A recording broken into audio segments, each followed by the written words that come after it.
পূর্ণিমা মহারাজকে বলে, মহারাজ তুই সোমনাথকে ছেড়ে দে তুই সোমনাথকে। মহারাজ বলে, কিছুতেই নয় মা, কিছুতেই নয়, তোমার পেয়ারের ছেলে এত সহজে কিছুতেই পার পাবে না, আজ ওকে আমি শেষ করে ফেলবো। পূর্ণিমা তখন মহারাজকে জোর করে তুলে বলে, তুই সর, তুই গিয়ে মর যা। এই বলে পূর্ণিমা সোমনাথের কাছে যায়। মহারাজ বলে, আজ ওকে আমি, এই বলে মহারাজ বড় একটা ফুলদানি নেয় আর সেই ফুলদানি দিয়ে সোমনাথের মাথাতে বাড়ি মারতেই যাবে। সেই মুহূর্তেই পূর্ণিমা সোমনাথের ওপর শুয়ে পড়ে। পূর্ণিমা তখন আকুতি মিনতি করে মহারাজকে বলে, না মহারাজ না।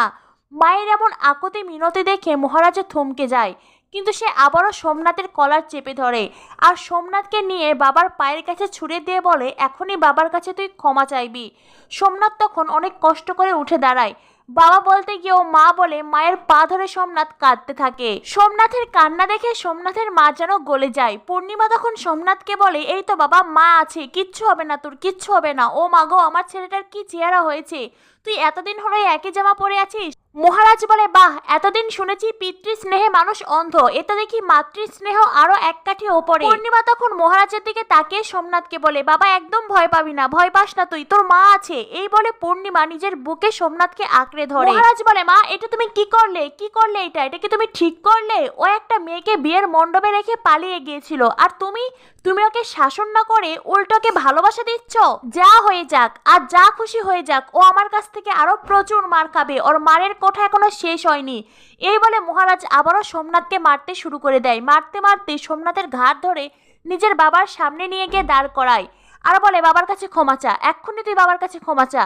মহারাজের বাবা বলেন, কিরে, তোর মুখ দেখে তো মনে হচ্ছে আমার টাকাগুলো হারিয়ে এসেছিস। মহারাজের মা তখন বলেন, তুমি আগে এই সমস্ত কথা কেন বলছো? হতে পারে ছেলেটা কোনো বিপদে পড়েছে, আগে তো ওকে কথা বলতে দাও। মহারাজের বাবা বলেন, তুমি চুপ করো, আমি প্রশ্নটা ওকেই করেছি, ওকেই বলতে দাও।